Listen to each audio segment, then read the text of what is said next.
vuelvo a agradecerles por compartir esta sesión de este ciclo de conversatorios que estamos haciendo desde Flaxo Chile. En primer lugar, pensando en cuál es el impacto de la pandemia del coronavirus en diversos ámbitos.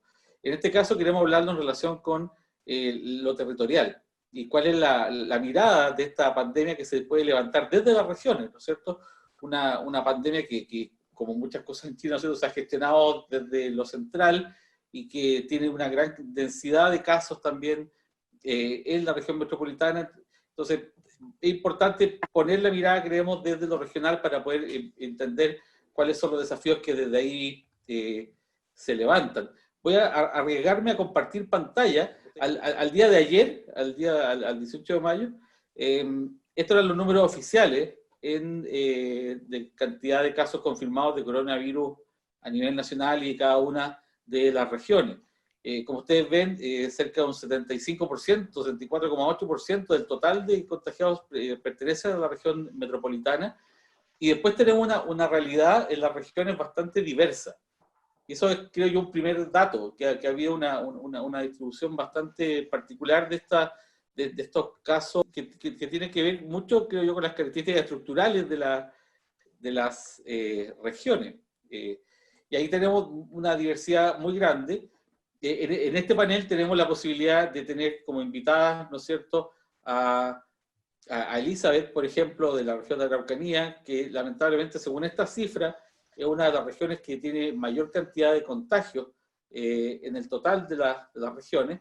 Y al mismo tiempo tenemos la posibilidad de contar con la rectora Pino, quien de la región de Aysén muestra la menor cantidad de casos totales de contagio. Entonces, creo que va a ser interesante poder tener ese contrapunto también. Entonces, hay una diversidad importante al momento de pensar en cómo se ha distribuido estos contagios.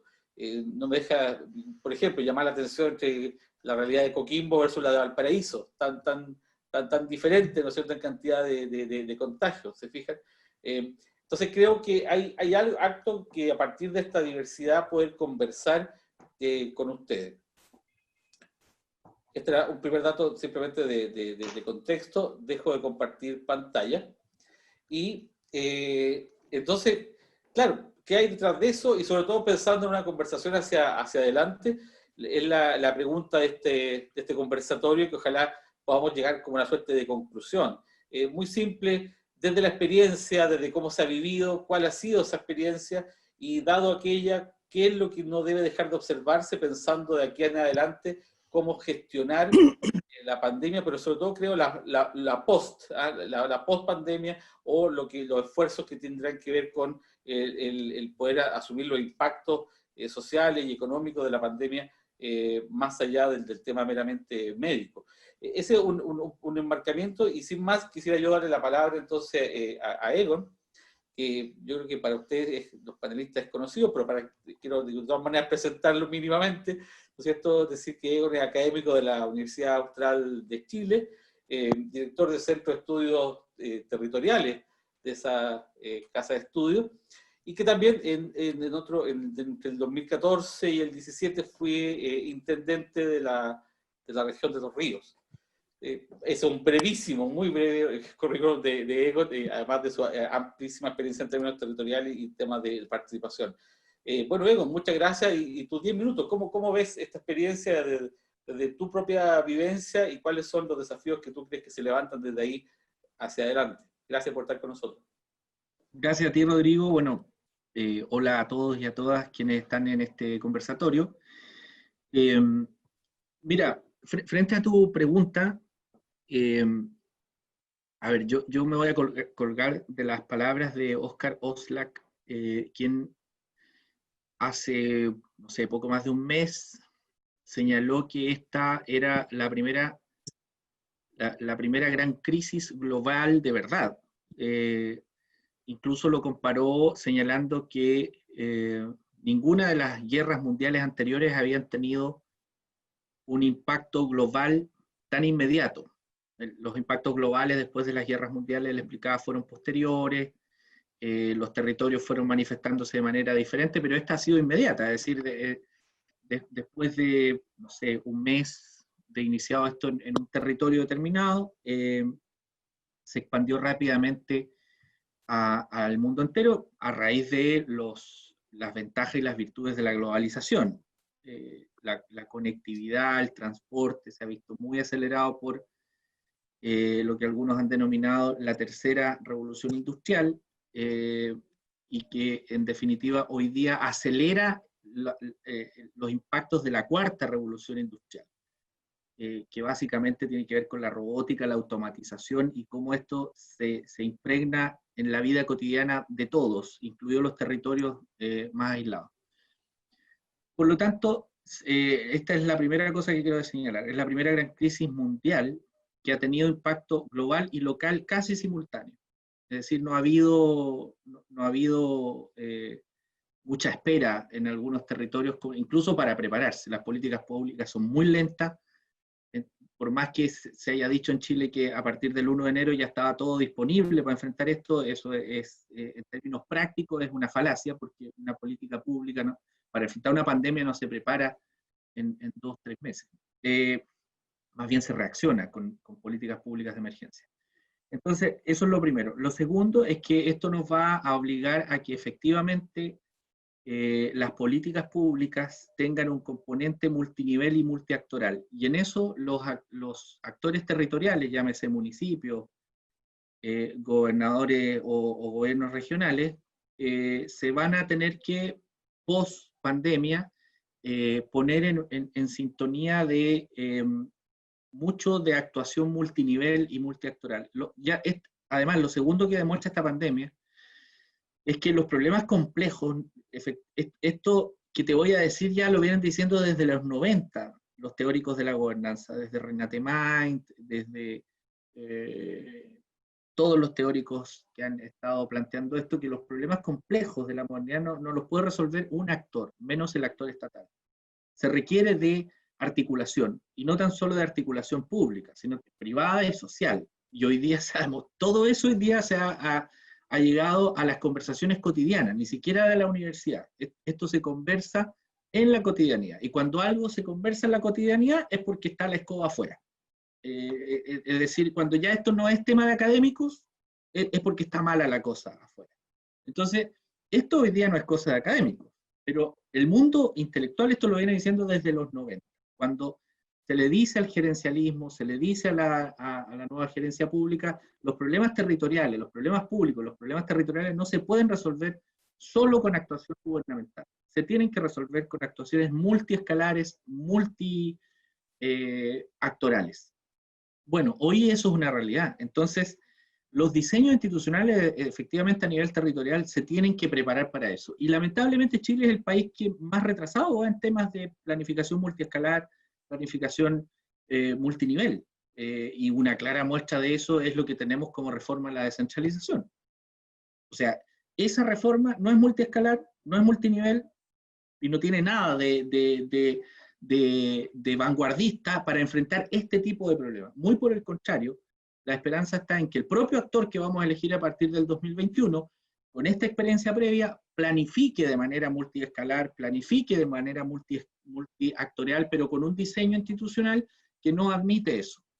Por lo tanto, aquí el desafío es, en mi concepto, es político más que social.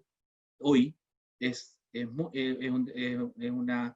requiere respuesta política más que social. Yo no creo que estemos en condiciones de decirle a un territorio, hágase responsable de esto, en la lógica noventera y del 2000 de la CEPAL, cuando se le responsabilizaba al territorio de hacerse cargo de su desarrollo. Yo creo que no estamos en condiciones de eso, porque el deterioro institucional que hay hoy día impide que un actor social confíe plenamente en sus actores políticos y sociales. O sea, yo creo que el desafío hoy día es político.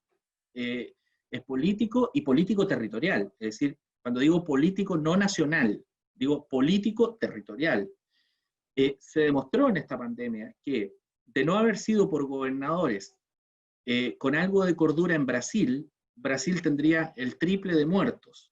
Y digo con algo de cordura porque el presidente ya claramente se ha demostrado que no es cuerdo.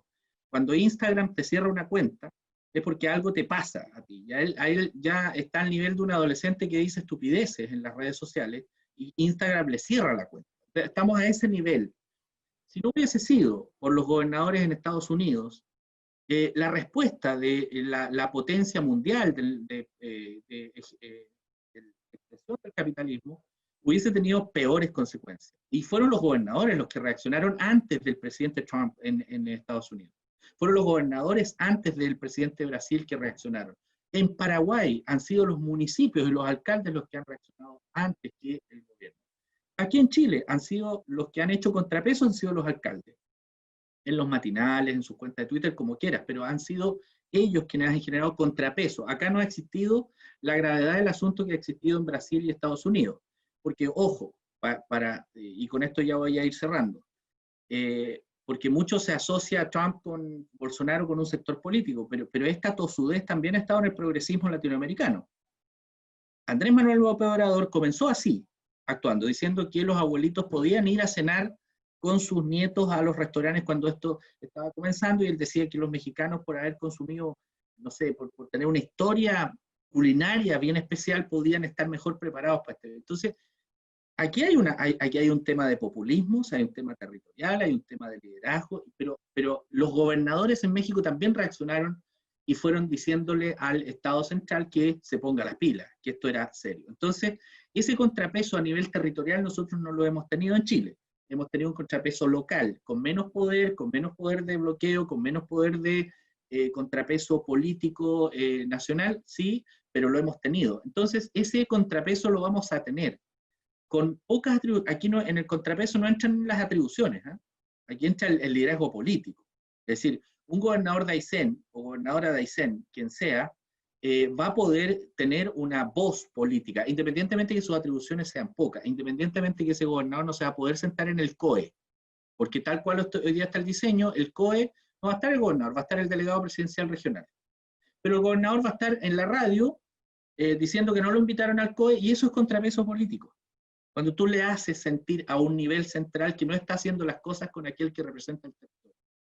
Por lo tanto, en esto, lo que quiero señalar es que hay cosas que se han demostrado que son efectivas, el contrapeso político. Nosotros no lo hemos tenido, los alcaldes intentaron hacerlo, pero eso es una buena noticia. Por eso te digo que esta demostración de que los problemas complejos se deben resolver de manera multinivel y multiescalar, que venía siendo planteada desde los 90 y desde el 2000 con fuerza por teórico, hoy día es conversación cotidiana. Eso va a requerir y va a generar una demanda ciudadana porque sus actores sean multiescalares y multinivel. No con estas palabras, un ciudadano no te dice yo quiero un líder multiescalar, un líder multinivel, no te lo dice así. Pero sí te dice un ciudadano, quiero que se coordine, pues. ¿Por qué el alcalde no se está coordinando? ¿Por qué no escucha, por qué no le dice al ministro? ¿Por qué no hacen mejor las cosas? ¿Por qué no se coordinan? ¿Por qué no se dejan de pelear? Eso, para el imaginario ciudadano, es una demanda multinivel, una demanda multiescalar. Y es una demanda política. Entonces, Chile hoy día, a nivel territorial, no sé si voy con los minutos, ya me pasé o no. Ya, un minuto me queda. A nivel territorial tiene una demanda y una necesidad política, de hacer política. Y en esto, también nosotros tenemos que colaborar desde la academia, en que, a ver, esto no es nuevo, esto se viene planteando. Lo nuevo hoy día es que al ciudadano le afecta esto. Y no fue la política la que te obligó a hacerlo, fue un virus. Y esto te dice, mira, somos muy vulnerables, hay una vulnerabilidad mundial, pero esa vulnerabilidad se hace más fuerte si tú haces las cosas de manera multinivel y multiescalar.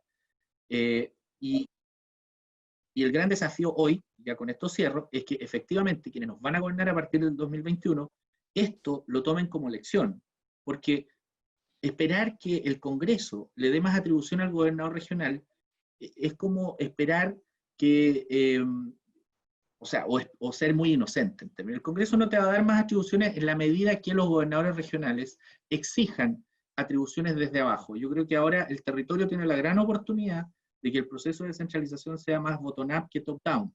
Hoy día es lo que tenemos como diseño institucional, es así porque el diseño fue top-down. Era irracional pedirle a líderes que tienen cooptadas regiones, como Aysén, como la de acá, como la de Araucanía, senadores que son dueños de las regiones, pedir que ellos pierdan poder.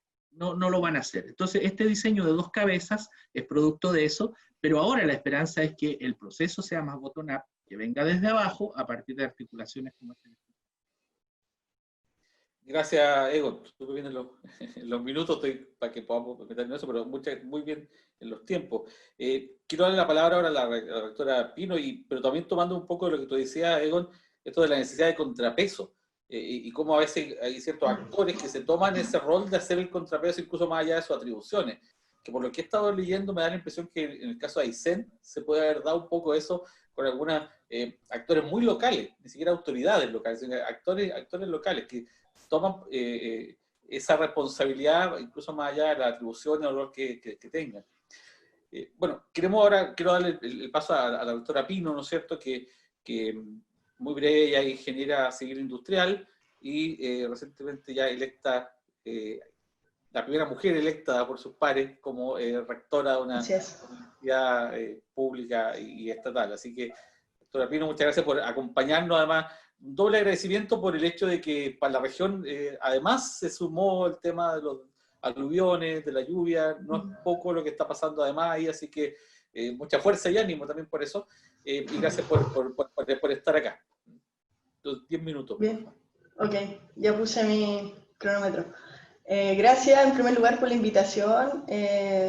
Para mí es un agrado siempre compartir estos espacios y también por dar opinión desde la universidad, desde la academia y desde una región bien extrema. O sea, todos lo sabemos, desde que estamos en el colegio y vemos el mapa de Chile y nos damos cuenta que al final hay un montón de archipiélagos, ¿verdad? Pero pocos lo conocen. Y me incluyo, yo hasta no llegar a esta región era del típico chileno que se saltaba la región de Aysén, que pasaba, ¿verdad?, de los lagos directamente a Magallanes. Y eso, ¿verdad?, es algo muy grave, porque hace que todos los chilenos nos perdamos una belleza de región, una región que tiene un valor intrínseco, un valor genuino en sus personas y en la forma en cómo esta región se desarrolla. Entonces, a lo mejor lo que queremos comentar en este momento respecto de cómo desde la región vivimos esto, cómo desde los gobiernos locales, y cuando digo gobiernos locales entendamos el nivel de municipio, ¿verdad?, el nivel de los consejeros, los consejeros municipales, el consejo municipal, los dirigentes sociales, cómo ellos tienen esa cierta capacidad que decía Egon de representar, ¿verdad?, a sus propios territorios, a sus propias comunidades, y ser capaces de articular las necesidades con lo que el gobierno regional de alguna forma debe demandar a un gobierno nacional. Entonces nos enfrentamos como a ese primer nivel de jerarquización donde finalmente hay que hacer esfuerzos tremendos para lograr ser escuchados, y sobre todo cuando nos vemos, y los datos que nos mostraba Rodrigo al comienzo, una región que tú dices, bueno, pero tuvieron 8 casos, actualmente casos nuevos, no tienen casos nuevos, entonces nadie nos pesca.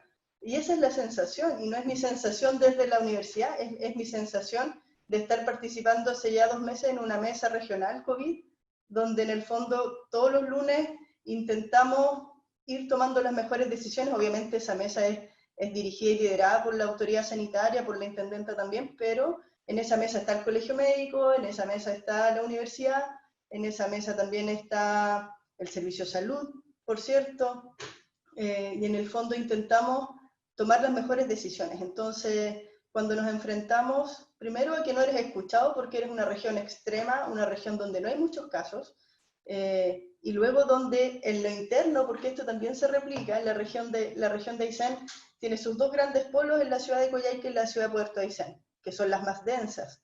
El resto es muy rural, en el fondo son 110.000 habitantes aproximados distribuidos en un territorio muy extenso. Entonces, cuando también cuesta llegar a esos territorios tan aislados con la comunicación a tiempo, con la comunicación efectiva, estos territorios se levantan, por decirlo de alguna forma, y quieren tomar decisiones por sí solos. Entonces, las primeras semanas cortaban los caminos, no querían que nadie llegara a su comuna, y para los alcaldes ciertamente eso era un conflicto, porque no se trataba de eso, pero ese era su entender en el fondo. Bueno, si las personas que vienen de afuera de la región y no están, las primeras semanas no teníamos el control que tenemos ahora, y que es el control a lo mejor que nos lleva a tener pocos casos, pero en ese entendido todos querían que no entrara nadie y que se cerrara la región, y fue súper complejo para las autoridades poder al final que todos entendamos que lo que hay que hacer es cuidarnos nosotros y debemos cuidarnos porque también esta pandemia deja ver todas las desigualdades y todas las carencias de los sistemas. Entonces, en nuestro caso, en la región solo está el hospital regional. No hay un sistema privado de salud que pueda apoyar al sistema público. Por lo tanto, si llega a haber un brote en esta región, no hay forma de darle soporte. Hay menos de 10 camas críticas. Entonces no hay forma de dar soporte a eso. Por lo tanto, lo importante aquí, a mi juicio, es entender cómo desde lo local, desde el nivel, digamos, más concreto, el más cercano a las personas, se logran subir estas demandas y se articula con lo que el gobierno regional pudiera solicitar al gobierno central. Y es un poco lo que se ha intentado hacer. Se dispusieron las aduanas sanitarias, se dispusieron los controles a la entrada y salida. El litoral es una amenaza porque en el litoral hay tráfico continuo de barcazas, donde llegan profesionales a trabajar en sistemas de turno, a lo acuícola, al sector pesquero, al sector de la construcción, en todos los caminos que están en obra. Y finalmente, los primeros casos que tuvimos en la región eran todos casos de alguna forma importados, ¿verdad? Entonces, el sentir de la población era bien, digamos, a la defensiva respecto de eso. Por eso siempre todos decían, no queremos que ya entre nadie, porque se daban cuenta de que todos los casos eran externos, foráneos.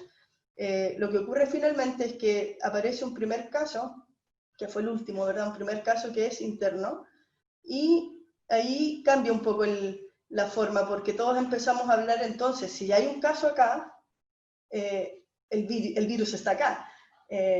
Y en el fondo de ahí te encuentras con otro asunto que tiene que ver con cómo hacer más test.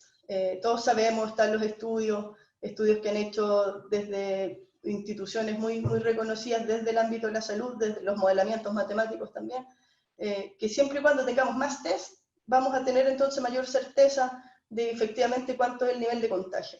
Y ahí nos enfrentamos a lo mejor a algo que también decía Egon, que en el fondo, ok, todos somos conscientes en la región que necesitamos más test.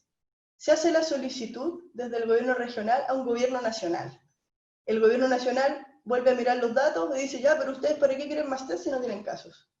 Entonces finalmente estás en un ciclo donde no te ven y no te escuchan, porque no eres actualmente un foco.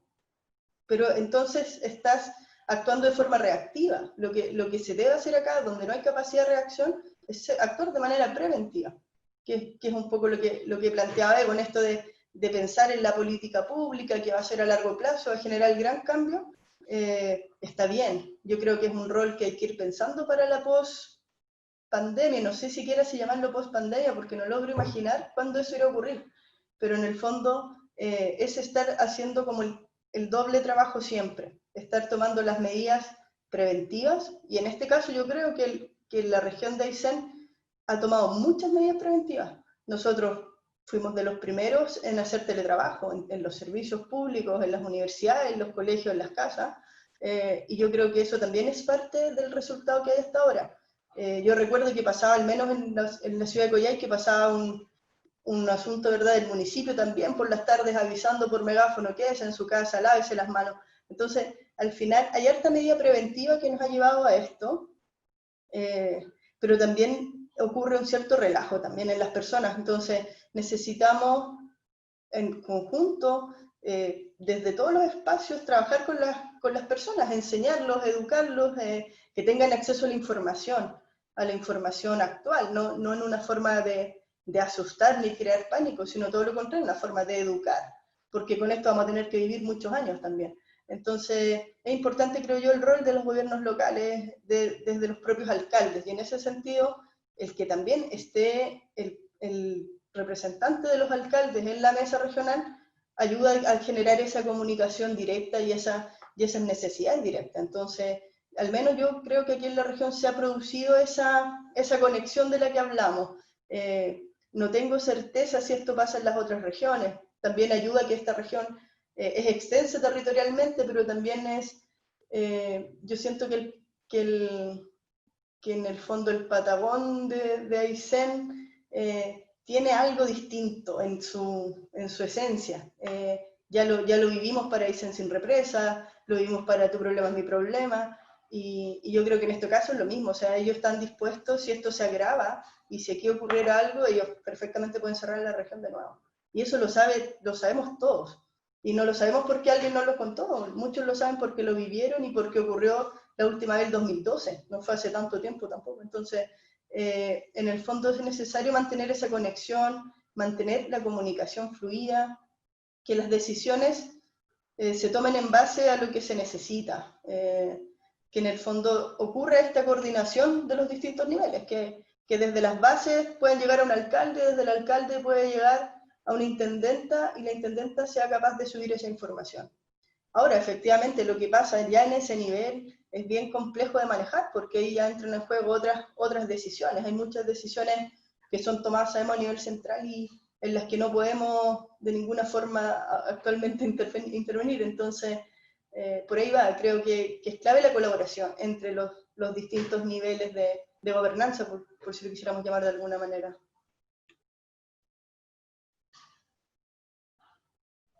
Súper, doctora, muchas gracias por el tiempo y por la visión. Sigamos sumando voces, sigamos sumando conversaciones. Yo voy anotando ideas que se me ocurren para repreguntar después en la segunda parte. Así que espero después hacerlas muy, muy breve. Quiero darle la palabra ahora a Maximiliano Duarte. Maximiliano es abogado y es parte investigador profesional de la Fundación Piensa, que es un centro de pensamiento de la región de Valparaíso que ya tiene una tradición importante en observar la región, en observar los fenómenos territoriales, y por lo mismo entiendo también están observando todo esto que ha estado sucediendo con la pandemia en una región que está, cumple con la mala cosa de estar pegada a la región metropolitana y ser por lo mismo un foco de otras tensiones. Muchas segundas viviendas de la región metropolitana están ahí, hay distintas dinámicas que lo han hecho también ser muy afectada, y hoy día tener también una de las tasas de contagio bastante alta dentro de la región en cantidad de personas que han adquirido el virus. Así que Maximiliano, por favor, tu visión respecto de estos desafíos, y nuevamente gracias por acompañarnos. No, muchas gracias a ti, Rodrigo, por la invitación, y también muchas gracias a todos los que están en esta conversación. Muy interesante conocer visiones distintas de otros territorios. Yo considero que acá hay, y siguiendo un poco la línea de Egon y de la rectora Pino, que acá hay un problema en dos áreas que se cruzan, yo diría. Uno es la dicotomía en la cual se abordan los problemas públicos, que generalmente se ponderan dos valores como si fuesen siempre contrapuestos. Se habla de economía o salud, por ejemplo, y no se atiende a la multidimensionalidad de los problemas. Por ejemplo, cuando hay mala economía, hemos visto, por ejemplo, lo que ocurrió ayer en el bosque, que hay gente que está reclamando porque tiene hambre. La falta de recursos económicos cuando hay crisis económica, eso también mata tanto como el coronavirus. También lo mismo que ocurre, no sé si ustedes han visto lo que ha pasado con el cambio climático en otros países del mundo. Por ejemplo, hace poco salió un informe que hablaba que en China, por una persona que ha muerto de coronavirus, se han salvado 20 por no morir por cambio climático. Se han salvado 77.000 personas. O sea, eso da un poco ya a entender la multidimensionalidad de los problemas, que aquí no estamos siempre entre dos valores contrapuestos o dos bienes jurídicos, si se quiere decir de otra forma. Y por otro lado, y estoy muy, muy de acuerdo con la rectora en que hay un centralismo, pero ya exacerbado, ya a un nivel que uno de región, imagínense que la rectora habla que en Aysén no se considera mucho la visión territorial por una cuestión de lejanía, y uno entonces se pregunta, ¿por qué no se considera la voz entonces de una región que tiene casi 2 millones de habitantes, y como tú dices, está prácticamente colindando con la región metropolitana? Porque acá el problema en Valparaíso, y que lo vamos a tener seguramente este fin de semana, es que la gente de Santiago tiene segunda vivienda acá. Y no solo eso, sino que si uno analiza por dónde entró el bicho en el país, uno se percata que el coronavirus entra por las comunas más acomodadas del sector oriente de Santiago. Y son precisamente esas personas las que están viajando a la región de Valparaíso. Entonces, imagínense, yo entiendo muy bien la visión que tienen en Aysén, de que existe una especie de abandono, se sienten abandonados porque están lejos de las decisiones, y existe una percepción de que son ciudadanos incluso de segunda categoría. Me ha tocado hablar con gente en Aysén y ellos se perciben como personas de segunda categoría para el Estado, porque sus problemas no tienen la misma magnitud que el problema que tiene una persona de Santiago. Pero además, ese centralismo también está incluso en las regiones cercanas. Ese era el punto que quería tocar. Estoy muy de acuerdo también con la visión de Ewan. A mí me parece que esto efectivamente se requiere soluciones públicas multinivel y de colaboración. A mí me da la impresión de que cuando hablamos de gobernadores regionales existe un debate de mala fe por parte del centralismo. ¿Y por qué digo que hay un debate de mala fe? Porque cuando las cosas están bien en el país, dicen, ¿por qué queremos gobernadores regionales? ¿Para qué tocar lo que ya está funcionando? Y cuando estamos en una situación como la actual, donde hay una oportunidad de innovar políticamente, se dice, oigan, ¿por qué nos vamos a arriesgar ahora con gobernadores regionales en una situación como esta? Hagámoslo cuando estemos bien. Entonces al final no se puede hacer cuando está bien y cuando estamos mal. O sea, esa es una lógica que a mí me cuesta bastante entender, y esto lo hemos hablado mucho también en los talleres de descentralización, donde han estado presentes muchos de los que están aquí en esta conversación. Yo creo que esta es una oportunidad tremenda, porque tenemos que pensar el país que queremos. Esto no se acaba en 3 meses. Yo creo que hay acuerdo en eso. Esto no es algo de 3, 4 meses. Yo escuchaba el fin de semana hablar a Oscar Landereche, hablar de una economía de pandemia. O sea, tenemos que pensar cómo va a funcionar el país bajo un estado latente de que puede volver, si no este virus, otro. Ya incluso hay videos de Bill Gates hablando hace algunos meses atrás de que el mundo, la principal amenaza del mundo hoy en día son las pandemias. Entonces tenemos que empezar a aprender a vivir con ese miedo y tenemos que empezar a crear institucionalidad que esté preparada para afrontar un problema de esa magnitud. Porque yo estoy seguro que esta no va a ser la única pandemia que vamos a vivir nosotros. Yo creo que alguna otra va a haber. O siempre va a estar el riesgo latente de que lo haya. Y eso ya amerita una mirada distinta. La gente le tiene miedo a los gobiernos regionales, me da la impresión que algunos le tienen miedo, porque le tienen miedo al conflicto. Pero el conflicto no es negativo per se. Cuando uno ve los conflictos de los alcaldes y el gobierno central, yo creo que se han sacado más buenas conclusiones que malas conclusiones de eso. Este conflicto de roce entre las autoridades de distinto nivel es positivo. Yo le digo a la gente que no tenga que tenerle miedo al conflicto. Tener una autoridad con una visión regional no va a ser malo. Va a ser muy positivo porque va a tener una mirada panorámica. Hoy en día tenemos un conflicto entre autoridades locales y el nivel central. Pero a mí siento que me falta un eslabón entre medio, que nos dé una visión también territorial, pero con una visión un poco más panorámica que la que tiene una autoridad local. Porque no todas las regiones son iguales, pero incluso dentro de una región, no todas las comunas son iguales. Estamos viendo hoy en día cómo aquellos sectores donde hay mayor densidad poblacional y mayor comercio o actividad informal sufren con mayor fuerza las consecuencias del coronavirus.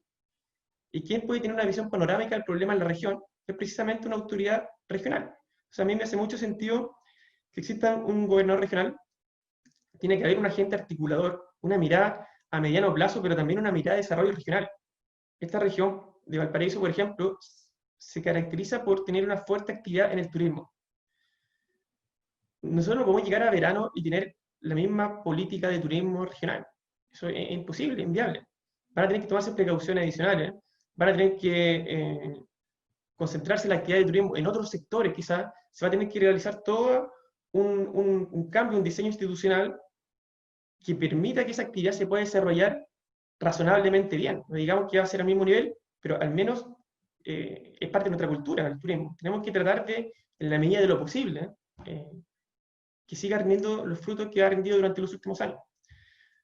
Entonces yo veo bien positivo esto del gobierno regional, no solamente porque me dedico a eso y he visto también por experiencia, por estos conversatorios, etcétera, cuáles son los beneficios que trae la descentralización, sino además porque el conflicto, a mí me parece que el conflicto político es sano, es saludable en una democracia, que no existe una persona que tenga mando y todos los demás se queden esperando ver qué es lo que nos dicen del centro. Y por otro lado también, a mí me parece que estamos en un debate de mala fe, porque a mí me da la impresión de que las atribuciones que va a tener el gobernador regional no son insuficientes. Estamos olvidando también de que el propio gobernador regional va a poder solicitar competencias, al menos en 3 materias: fomento productivo, ordenamiento territorial y desarrollo social y cultural. Si yo les pregunto qué materias son aquellas que van a tener mayor incidencia una vez que salgamos de este estado de la pandemia actual y tengamos que volver a construir. Precisamente vamos a tener una crisis económica muy profunda. Vamos a necesitar tener un nuevo plan de ordenamiento territorial y crear también políticas públicas que nos permitan superar la pobreza y generar desarrollo social. Son precisamente las 3 áreas donde el gobernador regional va a poder solicitar competencias. Entonces, cuando la gente dice, desde Santiago generalmente, que el gobernador regional no va a tener competencia, yo le digo, a ver, esperemos. No sabemos si la va a tener suficientes o no, porque el propio gobernador regional va a poder solicitarla. Esperemos que las autoridades se instalen, que ellas vean su capacidad instalada, vean sus problemas locales y ver cómo ellos solicitan o no competencia. Y una vez que pase un plazo razonable, digamos, oiga, ¿sabe qué? Parece que no fue muy buena idea, o necesitamos más competencias, o quizás fueron muchas, dirán algunos, pero necesitamos un periodo de adaptación. Necesitamos atrevernos a pensar fuera de la caja. Quiero comentar un dato, esto siempre se ha hablado, un dato que siempre se da, pero somos el único país de la OCDE que no elige su gobernador regional. Tanto que nos gusta mirar a la OCDE nosotros. Entonces sigamos un ejemplo y miramos lo que hacen otros países. Y ya para terminar, que me va quedando poco tiempo, y siguiendo con esta línea de un debate de mala fe, a mí me da la impresión también que se ha caricaturizado mucho con la imagen del gobernador regional. A mí me tocó ver algunas columnas de opinión durante la última semana, que muchos hablaban que con gobernadores regionales íbamos a tener el problema de Brasil, o lo que pasó en Estados Unidos. Pero ahí nosotros perdemos de vista que esos países son federales. Y que también muchos de los problemas, muchas de las tensiones políticas que ocurrieron en esos países, se daba también porque habían autoridades territoriales con facultades bastante importantes en materia de orden público. En Chile, el gobernador regional no va a poder cerrar una región. O sea, hay algunos que le tienen miedo al gobernador regional porque dicen, vamos a tener regiones, gobernadores regionales, que van a hacer cuarentenas regionales y otras que no. Cuando en materia de orden público, el propio estado de excepción constitucional reconduce toda la unidad de mando a la autoridad central. Entonces, tampoco caricaturicemos mucho el gobernador regional. Tratémoslo en su justo medio. No digamos que va a hacer cosas que no puede hacer, y tampoco digamos que no va a hacer cosas que yo estoy seguro que sí las va a hacer. Aquí en Viña, Valparaíso, en general la región de Valparaíso, tenemos 6 territorios donde hay una densidad poblacional importante, y densidad poblacional con viviendas sociales. Es urgente que la autoridad regional empiece a levantar datos y empiece ya a proponer medidas de cómo vamos a enfrentar el virus una vez que entre en esos sectores. Porque no es lo mismo que el virus entre al sector de Concón, Bosque de Montemar, que ABC1, la segunda vivienda de Santiago, así entra en Villa Alemana, así entra en el centro de Valparaíso, con una gran cantidad de comercio informal, o que entre al centro de Viña, donde también está la misma característica, Villa Alemana, que el pueblo. Entonces es importante, muy importante que la región comience ya a levantar ciertas luces de alerta en ciertos sectores que hay que tener ojo, y además comenzamos a construir y a pensar en paralelo cuál va a ser la región que queremos para los años que siguen, donde el riesgo latente del virus va a estar ahí conviviendo con nosotros, va a ser nuestro compañero. Eso quería hablar un poco, quería también decirle a la gente que no le tenga miedo a la gobernanza local, territorial, que no le tengamos miedo a descentralizar el poder político, que está la evidencia comparada para respaldarnos, y que si que hay un momento para innovar, si hay un momento de cambios de paradigma y podemos dar un paso adelante en una nueva institucionalidad, es ahora. Y si no es ahora, a mí me da la impresión que más adelante las oportunidades van a ser cero casi. Gracias, Maximiliano, esta primera ronda. Muy importante, yo tomo nota de las claves que tú planteas en torno a cómo que hay una oportunidad para construir lo nuevo que se requiere construir.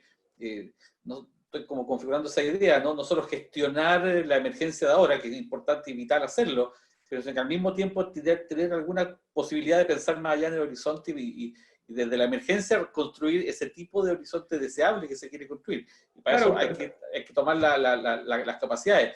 Le quiero dar la palabra a Elizabeth, sí, para terminar la ronda.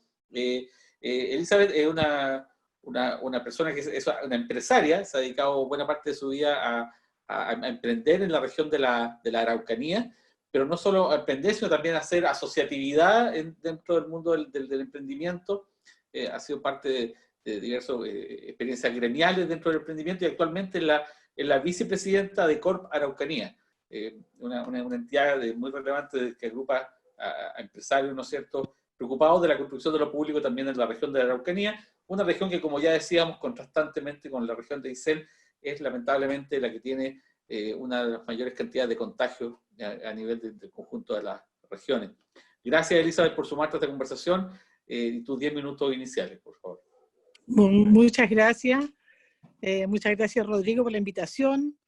Muchas gracias a Egon, Maximiliano, a Natacha también por su interesante intervención. A ver, a mí me gustaría, y por favor me avisan mis 10 minutos porque a veces hablo poco, pero otras veces hablo mucho. Bueno, me gustaría poner un poco en contexto lo que es nuestra región. Nuestra región es como, es de Santiago es a Chile, como la Araucanía es al sur, ¿ya? Un poco somos una ciudad centralista, ¿ya? Nos carga el centralismo, pero somos una ciudad, Temuco es una ciudad centralista, y nuestra región también, ya un paso obligado de mucha gente que va a hacer negocios a Valdivia,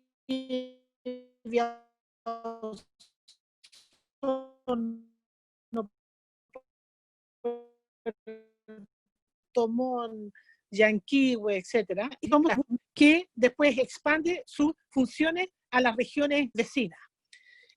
Somos la región con más caminos de Chile, ya en relación a su territorio, que también son elementos que dicen mucho respecto a cómo explicar un poco que tenemos tanto contagio.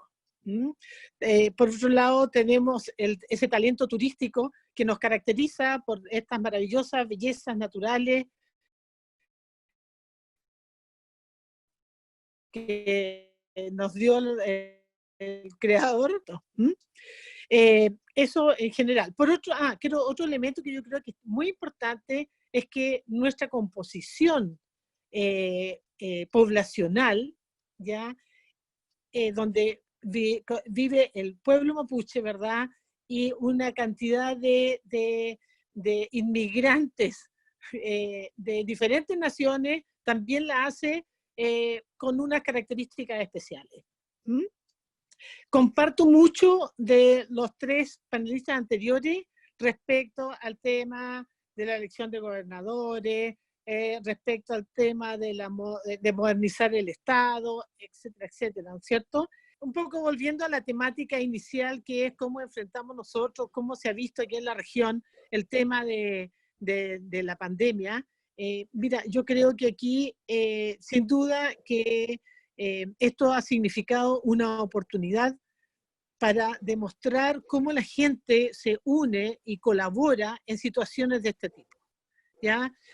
Yo participo en muchos grupos de diferentes índoles, muy dedicados a la parte social también, ¿ya? Y hemos visto cómo la gente está colaborando, se está uniendo para ir en ayuda de muchos lugares que están bastante desprotegidos, recolectando fondos, recolectando comida, haciendo centros de ayuda mental. Hay un tremendo tema que yo creo que va a ser parte de lo que va a dejar esta pandemia, que es un tema sobre la salud mental de los ciudadanos. Y aquí nosotros tenemos un grupo de mujeres líderes donde hemos desarrollado algunas iniciativas para acompañar y ayudar a personas que están muy complicadas mentalmente y donde la gente puede llamar y buscar a alguien que lo escuche. Hay mucha gente que está sola, ¿no es cierto? Que lo escuche, que le dé un consejo, que por lo menos tener con quién hablar. Eso por un lado, ¿ya?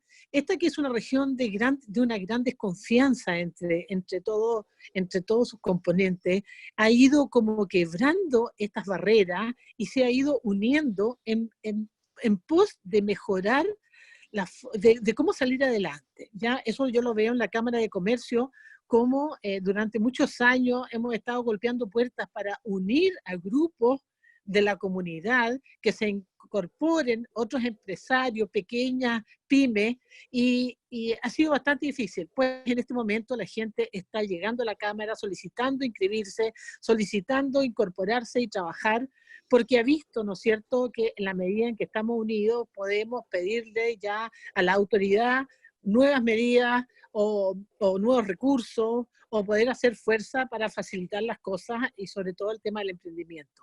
Aquí con el tema del 18 de octubre, sin duda que quedaron muchos heridos por el camino. ¿Ya? Es un elemento que no hay que desconocer. Nosotros tenemos que sumar además nuestra situación desde hace 30 años a lo menos de la violencia respecto a la zona de Ercilla, Púa, ¿ya? Y todo ese sector. No quiero decir que es la causa mapuche porque en realidad no es la causa mapuche, ¿ya? Y nosotros sabemos en la región de que esto ya pasó a ser parte de una guerrilla incontrolable, donde la autoridad hace vista gorda y donde han hecho vista gorda todos los gobiernos pasados, ¿ya? Y este gobierno trató de hacer algo más, pero también lo dejó en el camino. Y hasta el momento, ¿verdad? Ayer se quemaron 2 camiones de nuevo, hay asaltos en el camino, siguen habiendo quemas, siguen habiendo amenazas, asalto a la gente en sus campos. Entonces, son una serie de elementos que también hay que tenerlos en consideración cuando uno mira la Araucanía desde afuera. Yo creo que a pesar del dolor, a pesar de lo que estamos sufriendo, de apretarnos el cinturón, yo creo que esto abre una serie de nuevas oportunidades en la relación de las personas, en el cambiar un poco la mirada, en un poco parar la farra, ¿no es cierto? Que mucha gente estaba en una fiesta así, en un Sodoma y Gomorra, y volver un poco hacia la familia, hacia valores más fundamentales, y eso se está viendo en esta región, por lo menos lo que nosotros captamos, lo que vemos en las conversaciones, en los grupos, en las organizaciones, ¿ya? Que es bastante, y yo supongo que en otras regiones pasa en cosas similares también. Ahora, yo creo que viene un aprete muy grande porque sin duda que aquí hay gran cantidad de pequeñas empresas basadas en el turismo. Y el turismo se están viendo ya afectadas los hoteles locales, las cadenas hoteleras, porque está todo cerrado, ¿no es cierto? Como en todas partes. Hay gente que va a tener que reinventarse y ver cómo se puede continuar con esto. Es parte de las cosas que vamos a ver hacia el futuro. Tenemos esperanza, ¿no es cierto?, de poder recoger lo mejor de cada persona, lo mejor de las organizaciones. Nosotros veíamos cómo en otros países que tienen más edad que nosotros, los gremios son inmensos, son muy poderosos, están unidos, porque sin duda han sufrido a través de los siglos, han sufrido pestes, guerras, incendios, asaltos, etcétera, etcétera, lo que los ha obligado a tener organizaciones firmes que puedan apoyar a sus socios, apoyar a sus participantes, y yo creo que va a pasar un poco también aquí. Como yo participo en muchas organizaciones, creo que eso es un efecto que estamos viendo. Bueno, y en general, eso es un poquito, hay mucho que conversar de esto, pero un poquito, no sé si con esa visión les dejo una idea un poquito de lo que está pasando en la Araucanía. Muchas gracias, Elisa. Vamos a continuar, ¿no es cierto?, a partir de lo que tú señalas en la conversación. Si quieres, puedes volver a activar la cámara para poder mirarte y verte. Y les propongo ahora que hagamos unos 15 minutos, gracias, Elisa, de una conversa más suelta, pero igual yo voy a tirar algunas preguntitas como en el mismo orden de la conversación inicial, pero realmente con un micrófono más abierto si alguien quiere intervenir. Y parto con Egon para motivar y de ahí pues continuar la conversación. Yo leí a Egon un pequeño, una agregación de opiniones que hizo la Fundación Chile Descentralizado, que se los mandé, ¿se acuerdan?, sobre la relación entre pandemia y regiones. Me llamó la atención ahí una cosa, Egon, que justamente tú hablabas de la importancia y la necesidad de coordinar a los actores. Sí. Y cómo ahí se señalaba como experiencia muchas veces que en ese rol de coordinación, ¿cuál es el rol que le cabe a la universidad en el territorio? Me llamaba la atención que se daba la experiencia se decía, hay universidades que se coordinan con el Ministerio de Salud Central. O sea, las universidades quieren hacer un aporte, pero quieren hacerlo, digamos, directo donde se toman las decisiones, por decirlo así. Entonces, me encarga el MinSal central, me encarga cosas, yo ofrezco soluciones al MinSal central para poder estar en esa mesa. Pero ¿qué rol le cabería entonces en la misma coordinación de los propios actores territoriales? Como una primera pregunta. El micrófono, Egon. Tienes que dar el micrófono, Egon, por favor. Salvo que no quiera hablar. Ya, ahí sí. Dale. No, te digo que como hay ropa tendida, voy a tratar de moderar mi opinión respecto de las universidades. Mira, Carles Ramió, que es un politólogo, administrador público, que habla sobre los desafíos de lo público en el mundo moderno, él dice que es mucho más fácil poner de acuerdo alcaldes a nivel mundial que poner de acuerdo presidentes. ¿Por qué uso esta metáfora? Porque él dice, mira, los alcaldes viven mucho del sentido común. Yeah. Y el sentido común, en general, a uno lo conmueve. Porque mientras más alejado una autoridad está del sentido común, dice él, como metáfora, esto no está comprobado, mientras más alejado estás del sentido común, más ensimismado estás en tus ideas. Por lo tanto, aquí hay esta metáfora la uso por las universidades. En la medida que las universidades comiencen a investigar, sistematizar, problematizar el sentido común en el territorio, es probable que la coordinación sea más una necesidad para resolver esos problemas que una oportunidad. Hoy día las universidades actúan en materia de coordinación como una oportunidad. Y como segundo, por una necesidad, pero una necesidad estratégica, una necesidad de que se financie, ojalá, la operación de parte del Estado, que la investigación suba, que el Estado, que se avance a modelos más neoliberales, pero tipo el colombiano, que en Colombia las universidades son, por ejemplo, de financiamientos regionales, como que la Universidad de Aysén la financia el gobierno regional, no el Estado, el gobierno regional. Y la rectora, estoy en el modelo colombiano, la rectora Natacha Pino, la doctora Pino, le va y le dice a el presidente del CORE, a la futura gobernadora, el futuro gobernador, esta es la cuenta pública del año. Y el gobierno regional le financia, ¿para qué?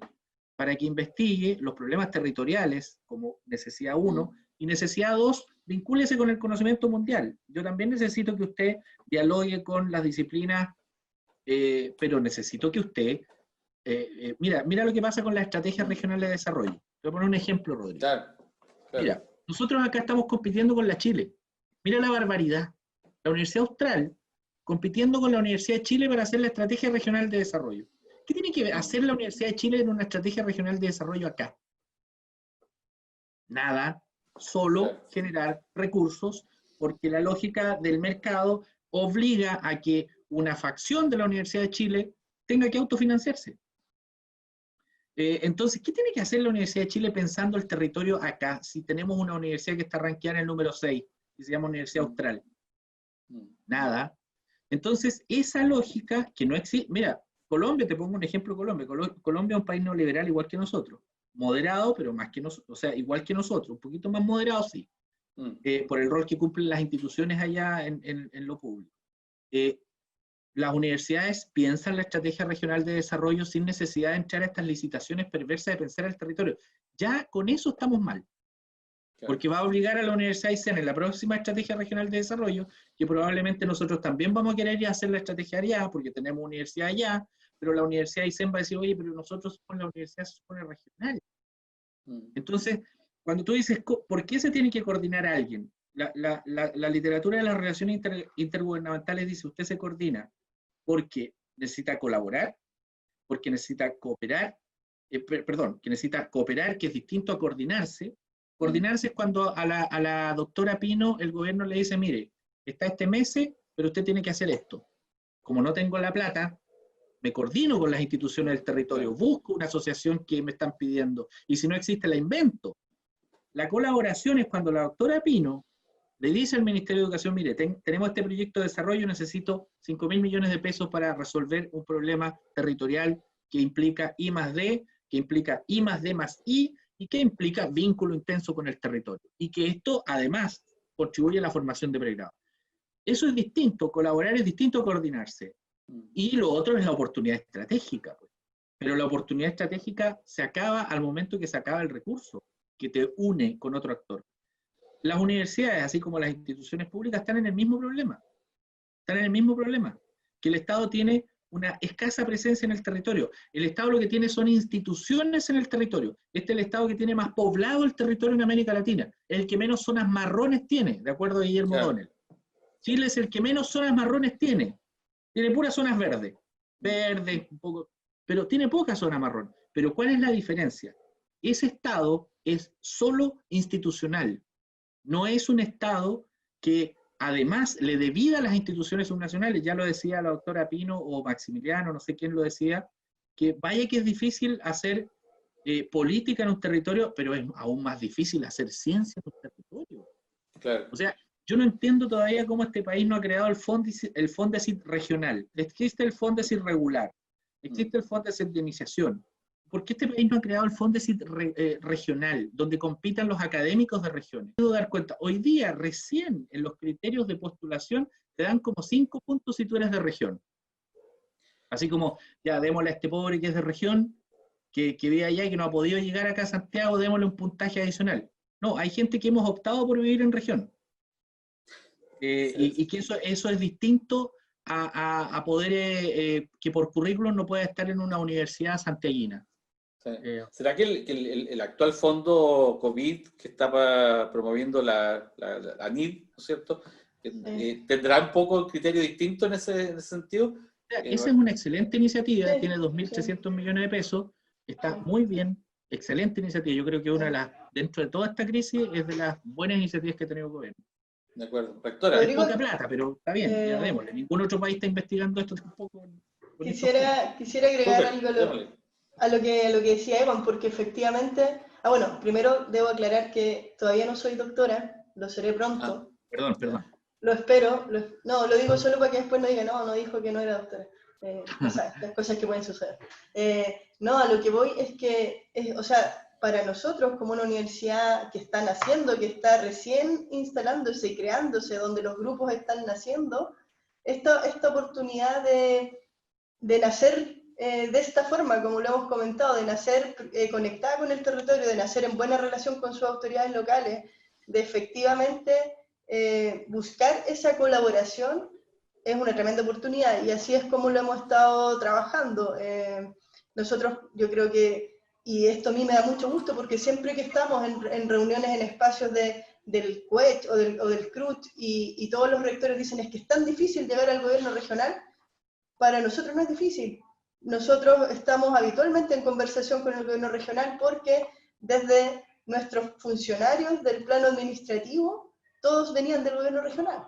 Por lo tanto, si necesitamos llegar a las distintas unidades, es muy fácil. Y hemos generado esa confianza. O sea, nosotros el primer trabajo conjunto con el gobierno regional fue poder hacer una presentación de la universidad a pocos días de yo haber asumido, creo que fue 2 semanas de haber asumido, una presentación de la universidad, los desafíos a futuro, y en base a eso ellos accedieron a financiarnos la etapa de diseño para construir el edificio. 400 y algo millones, entonces el gobierno regional sí siente que la universidad es su universidad. Ahora, para nosotros eso es una responsabilidad tremenda también, porque nosotros sabemos toda la expectativa que hay en esta región para esta universidad.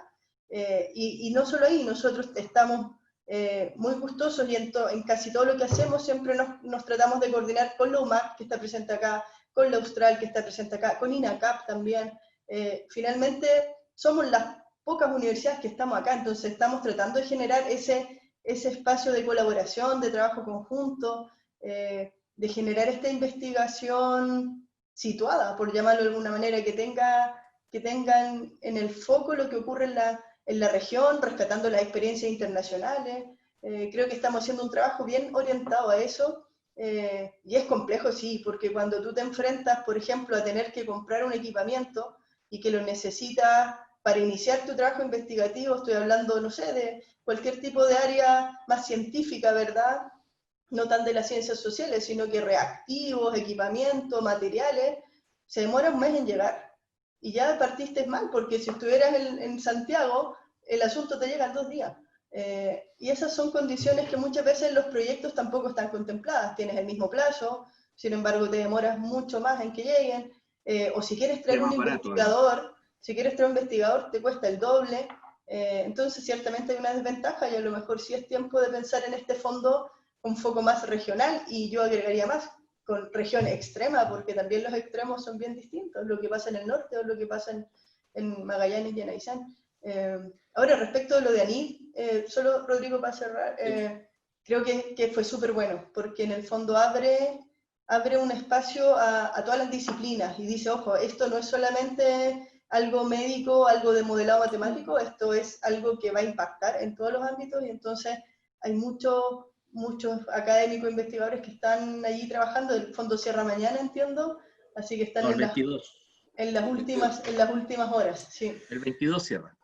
Yo quisiera agregar algo muy corto, Sí, dale. que tengo entendido que hay un fondo que es de áreas prioritarias. Entonces sería bueno que las regiones pudieran levantar también sus propias áreas prioritarias, porque no necesariamente la estrategia nacional se condice necesariamente con lo que una región en particular necesita. Entonces, por ahí también me parece que sería interesante que hubiesen becas enfocadas a regiones específicas que tienen prioridades estratégicas también distintas.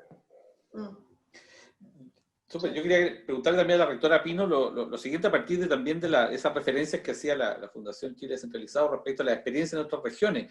Y se aclaraba en el caso de Arica y Parinacota, y en el caso de Tarapacá, se hacía mucha hincapié en la importancia de lo que ahí se llamaba la paradiplomacia, que en el fondo, cómo relacionarse con las regiones vecinas del país vecino. Porque, volviendo al tema pandemia, y al tema, como Elizabeth mencionaba también, esto de las migraciones, que había sido importante en la generación de contagios, o sea, claramente acá es cuando hay que mirar el territorio, en las interacciones que realmente existen. Máxima extensión. Claro, en lo que son los territorios vividos reales. No sé si ustedes han pensado, tienen la posibilidad de pensar también la integración como territorio, incluso para observar y proponer cosas que tengan que ver con el lado argentino, con el cual ustedes tienen mayor cercanía. Sí, en algunas iniciativas ya se está pensando en eso. De hecho, la universidad tiene convenio con algunas universidades argentinas como del sector de Comodoro Rivadavia, de la provincia del Chubut, por ahí a esa altura, que inicialmente son en temas más de docencia. Pero igual los académicos, investigadores, están vinculados porque las temáticas son muy similares. Podríamos hablar de quienes estudian temas de glaciología, de hielos, de agua, cuencas, ¿verdad? Siempre se vinculan con investigadores argentinos y también, y eso es súper interesante, en este caso en nuestra universidad hay una investigadora que estudia temas de memoria y de migraciones, y finalmente hay una gran influencia argentina en nuestra región. Mucha de su población llegó, los primeros pioneros llegaron desde la Argentina.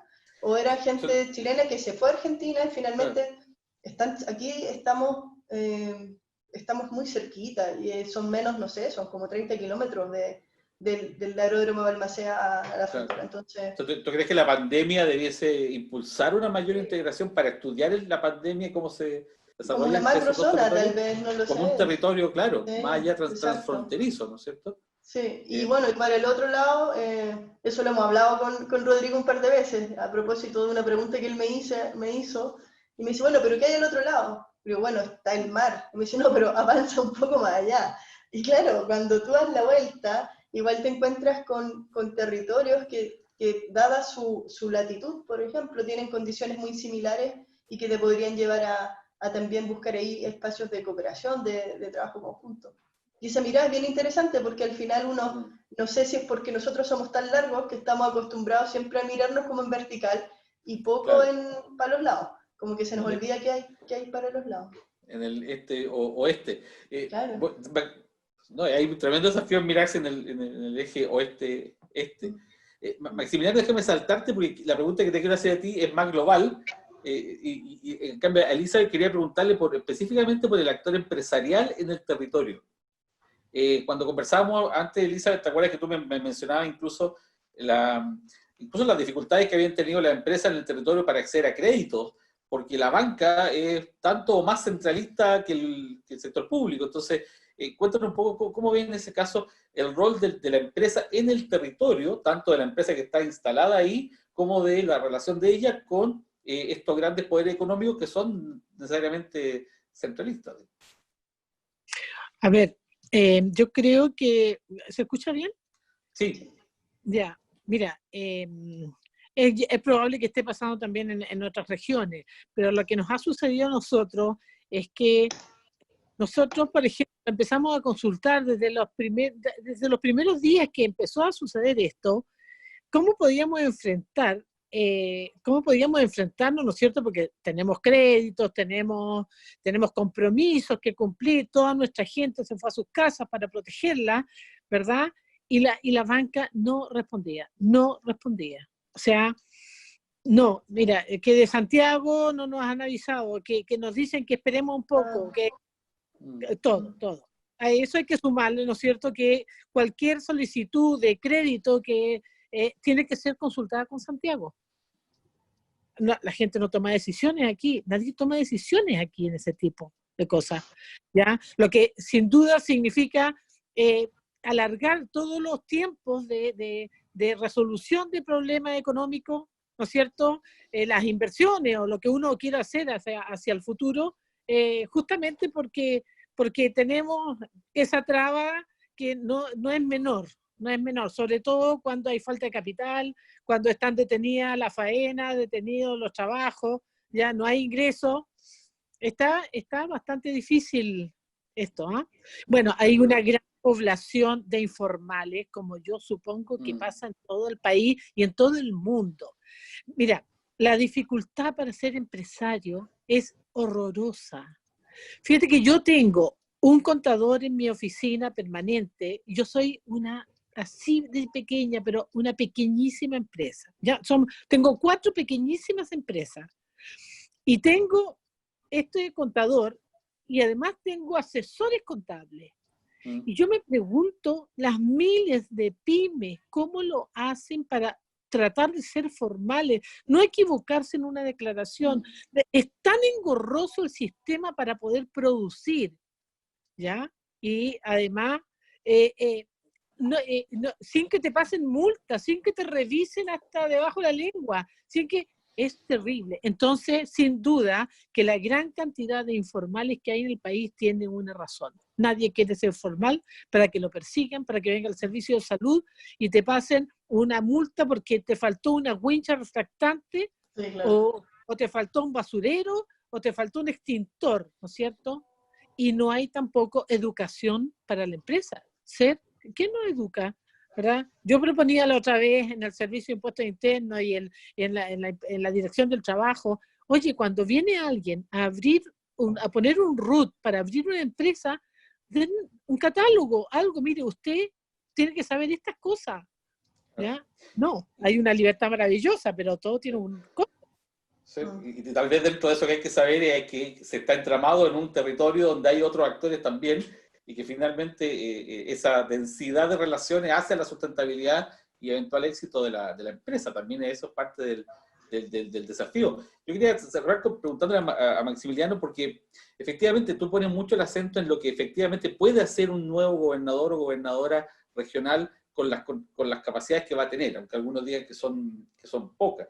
Pero, ¿cómo te imaginas ese rol? Efectivamente liderando una suerte de nueva sociedad, nueva economía a partir de lo que se ha develado con la pandemia. Como alguien decía, bueno, ¿dónde está esa mesa ya hoy día haciendo esa conversa? Decir, bueno, ¿y cómo modelamos esto nosotros a favor de lo que son las relaciones sociales que queremos construir en la región, con las atribuciones que tenemos y con la dificultad política de construcción política que tenemos? ¿Cómo te lo imaginas haciendo ese pensamiento de largo plazo, Maximiliano?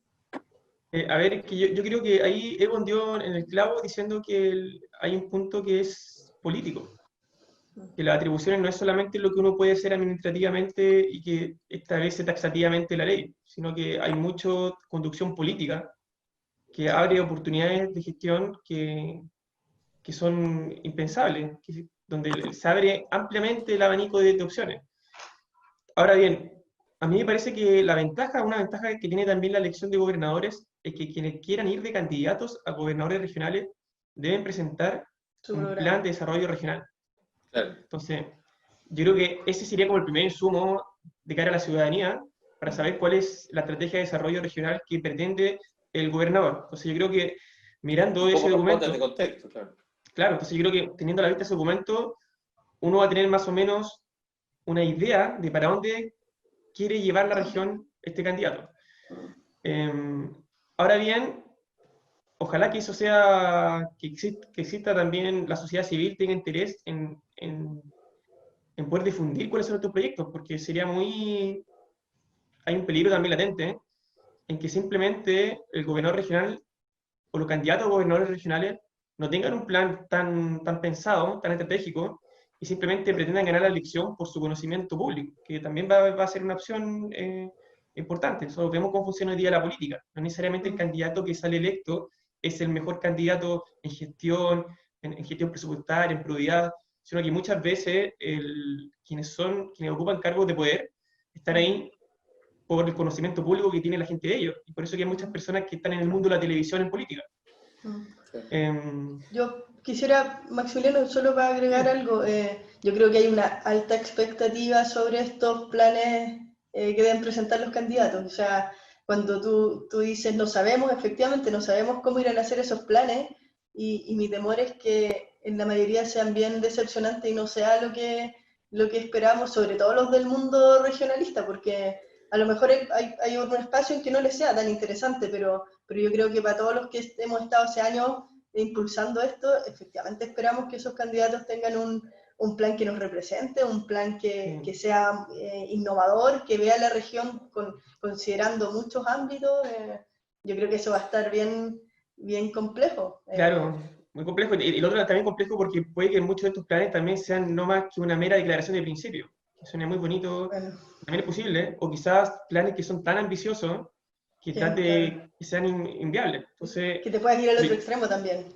claro, es fácil caer en exceso cuando hay una elección de por medio.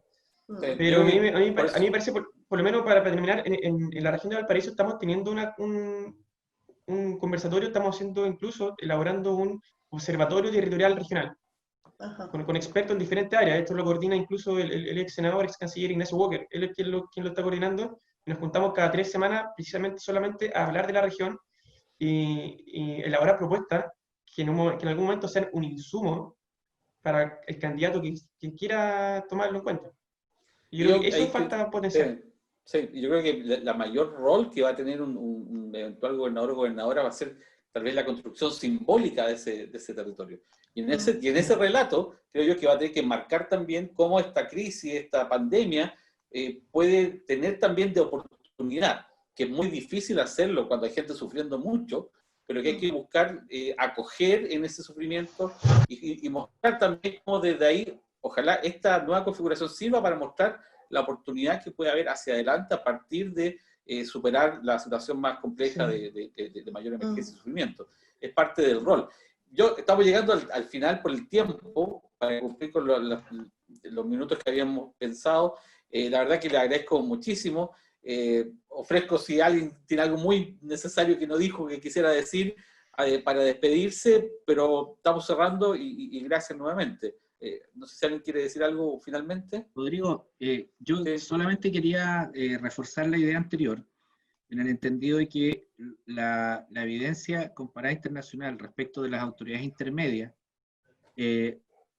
en esta dimensión política contribuyen a dos cosas que son importantes para quienes vivimos en regiones. Uno, a disminuir el poder de los intermediarios. Los intermediarios en general son los senadores, diputados que, como no hay representación regional, asumen la representación de los intereses regionales porque tienen evidentemente poder político a través del voto con las autoridades nacionales y disminuyen o minimizan el rol de los representantes genuinamente locales, los alcaldes, y de los regionales que en general son burócratas leales. Y la palabra intendente significa eso, burócrata leal al rey. Significaba para los Borbones, hoy día los que hemos sido intendentes, orgullosamente, al menos yo, me considero un burócrata leal a la presidenta, pero no representante de la región, que es distinto. Yo no era representante de la región, yo era representante de la presidenta en la región. Claro. Y eso, en definitiva, no es representación genuina. Y el segundo rol al que contribuyen los gobernadores electos es que efectivamente contribuyen a esta construcción simbólica de la cohesión regional. Hoy día no hay ninguna autoridad regional que construya esta identidad regional a través de lenguaje, símbolos, señales, etc. Entonces, un relato, claro. El relato regional, eso es muy político, es muy importante porque así tú movilizas a una comunidad en torno a proyectos colectivos. Y lo último, lo tercero, yo soy de la tesis que efectivamente Maximiliano lo mencionó. Hoy día no va a haber ninguna autoridad, ninguna en el país, una autoridad con una cartera en el sentido de presupuesto, con tanta plata como la que va a tener un gobernador regional, porque todos dicen va a tener muy poco, ¿no? Ojo, el FNDR tiene una partida presupuestaria que son muy útiles para, y que son muy deseadas por autoridades, que es el 6% que se asigna a organizaciones, y los FRIL, que son de asignación directa y rápida. Sí. Es decir, ni el presidente de la República tiene la capacidad de decirle a un alcalde cuando va a visitarlo, ya esa sede se la financiamos el próximo mes. No, porque probablemente lo hacen postular a fondos en donde el tránsito es mal. Un gobernador regional lo va a tener. Claro. Entonces, ojo ahí, que efectivamente no va a tener la coordinación sobre un Ceremi de Obras Públicas para decirle, mire, ponga acá el camino, quiero más APR, quiero menos caletas, quiero más caminos, quiero menos esto. Eso no lo va a tener, pero haciendo política probablemente va a influir igual. Absolutamente. Gracias. Palabras finales, Elizabeth, ¿quería decir algo? Sí, muy cortito, a modo de reflexión, creo que esta camisa de fuerza que nos pone la pandemia nos obliga a repensar el sistema político, el sistema educacional, los sistemas de las comunicaciones, los sistemas de las relaciones humanas, a considerar una serie de factores que se nos había olvidado en esta vorágine que estábamos viviendo de consumo, ¿verdad?, de competencia, etcétera, etcétera. Yo creo que vienen grandes cambios y van a ser absolutamente necesarios para poder mantener un equilibrio, un país en equilibrio y en un buen desarrollo social, sobre todo. Muchas gracias. Gracias, Elizabeth. Rodrigo. Doctora. Sí, finalmente resaltar el rol de la universidad regional, las universidades en sus regiones. En este caso nosotros somos la única estatal, pero tenemos también un conjunto de universidades y ahí también la invitación es a la colaboración porque hay regiones donde hay más universidades reconocidas, universidades mucho más grandes, que sin duda si trabajaran en conjunto pudieran hacer mucho más. Yo creo que no podemos perder ese foco de lo importante que es colaborar y lo importante es mantenernos conectados a nuestras regiones.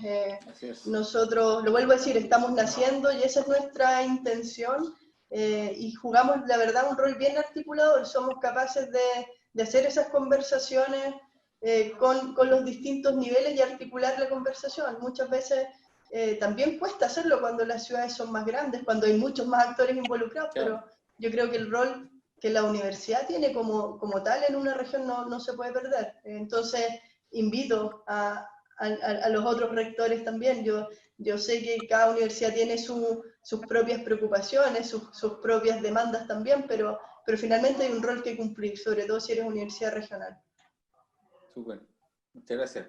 Maximiliano, no sé si quiere decir algo. Bueno, yo quiero agradecerle, ¿sí? ¿No? Bueno, gracias de nuevo a todas y todos. Para nosotros ha sido súper importante este conversatorio, lo vamos a subir a redes sociales, se lo vamos a entregar a ustedes para que nos puedan ayudar a la difusión. Pero queda claro que esta es una conversación que tiene que continuar en distintos espacios y distintos foros, así que para todo eso, por favor cuenten con Flaxo Chile en la medida que los podamos ayudar para distintas iniciativas, y de nuevo, muchísimas gracias y mucho éxito en sus proyectos, y ánimo con esta cuarentena y con esta pandemia que ya va a pasar y tenemos que superarla entre todas y todos. Muchas gracias nuevamente, que estén muy bien. Gracias por la invitación. Gracias por la invitación. Que estén muy bien. Muchas gracias.